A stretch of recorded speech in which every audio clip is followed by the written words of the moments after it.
কেউ একজন বলেছিলেন, পেটে খিদে নিয়ে ঘুমানো যায়, কিন্তু মন খারাপ নিয়ে ঘুমানো যায় না। কথাটা শুনেছিলাম, একসময় হেসেও ছিলাম। ভাবলাম, মন খারাপ কি এমন ব্যাপার যা ঘুম কেড়ে নেয়? কিন্তু এখন বুঝি যে মন খারাপ মানে শুধু কষ্ট নয়, এটা এক ধরনের অজানা ভার, বুকের মধ্যে জমে থাকা না বলা কথা, অসমাপ্ত অনুভব, একা হয়ে যাওয়ার চাপ।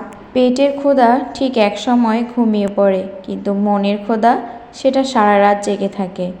আসলে মন খারাপ এমন একটা বিষয় যেটা আপনি ভুলতে চাইলেও খারাপটা ভুলতে পারবেন না, মন চাইলেই মন ভালো করতে পারবেন না।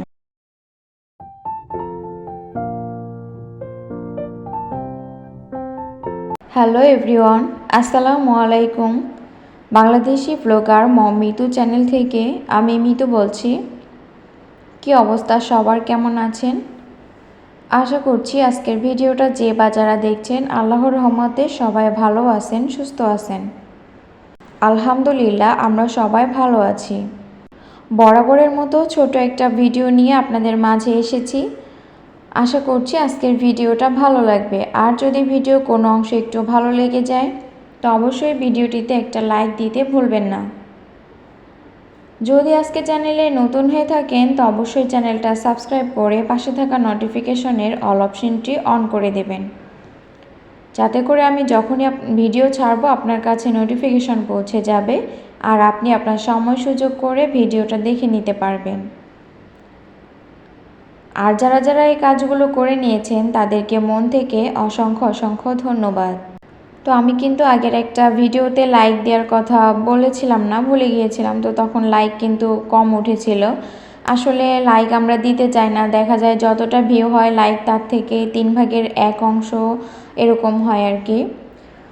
রিকোয়েস্ট থাকবে যারা যারা ভিডিওটা অন করবেন প্লিজ একটা লাইক দিয়ে পুরো ভিডিওটা কন্টিনিউ করবেন।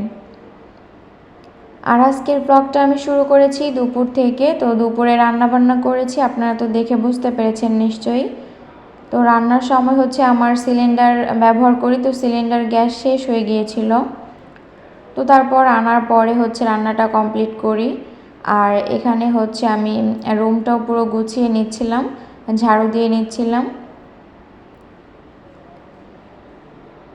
এই যে দেখতে পাচ্ছেন, নতুন বাসায় আসার পরে হচ্ছে অনেকগুলো বোতল জমা হয়ে গিয়েছিল, তেলের বোতল, পানির বোতল, তারপরে এই বোতলগুলোতে আর কি দুধও রেখেছি কিছু কিছু বোতলে। তো সব বোতল এলোমেলো হয়েছিল, তো ওগুলো এখন সব নামিয়ে তারপর একটা বস্তায় ভরে রেখে দিচ্ছি, যে কোনো এক সময় সুযোগ করে বিক্রি করে দিব। আর রান্নাঘরটা আর কি নিচে উপরে সুন্দর করে একটু ভালো করে ঝেড়ে টেড়ে নিচ্ছিলাম, যেহেতু ময়লাটা পড়ে, প্রতিদিন এই জায়গাগুলোতে ঝাড় দেওয়া হয় না, তাই একটু র্যাক ট্যাক সব কিছু সরিয়ে সুন্দর করে ঝাড়ু দিচ্ছিলাম। আর এই যে বোতলগুলো সব এখানে গুছিয়ে রেখে দিয়েছি। এরপরে হচ্ছে বিকালের দিকে আমি একটু সেমাই রান্না করেছিলাম। তো অল্প পরিমাণেই রান্না করেছি যাতে করে খাওয়ার পরে শেষ হয়ে যায়। আসলে কোনো জিনিস ফ্রিজে থাকলে না দেখা যায় 2-3 দিন থেকে যায়, আর এরপরে খাবারটা খাওয়া কিন্তু ঠিক হয় না। আর খাবারের যে স্বাদটা সেটাও ঠিক থাকে না, ভালো থাকে না আর কি। আর এই তো দেখতে পাচ্ছেন আমি হচ্ছে এখন থালা বাসন মাজতেছি। তো এটা হচ্ছে রাত্রের ভিডিও। রাত্রে খাবার দাবার খাওয়ার পরে হচ্ছে যে থালা বাসনগুলো জমেছিল ওগুলাই এখন ক্লিন করে নিচ্ছি। মনে হয় যেন 2জন মানুষ, কি এত থালা বাসন লাগবে, 2টা প্লেট 2টা বাটি হলে হয়, কিন্তু এছাড়াও অনেক হাঁড়ি পাতিল কড়াই সব কিছুই আর কি টুকটাক করতে গেলে অনেক কিছু জমে যায়। আর রান্নাঘরে আসলে তো ধোয়াধুয়ি করাই লাগে। তো আমি হচ্ছে সব থালা বাসন সুন্দর করে ধুয়ে তারপরে রান্নাঘরটা পরিষ্কার করে নিয়েছি, আর আপনাদের মাঝে যে একটু শেয়ার করলাম। আর ছোট্ট ভিডিওটা এ পর্যন্ত রাখছি, দেখা হবে পরবর্তী ভিডিওতে। সবাই ভালো থাকবেন, সুস্থ থাকবেন। আল্লাহ হাফেজ, আসসালামু আলাইকুম।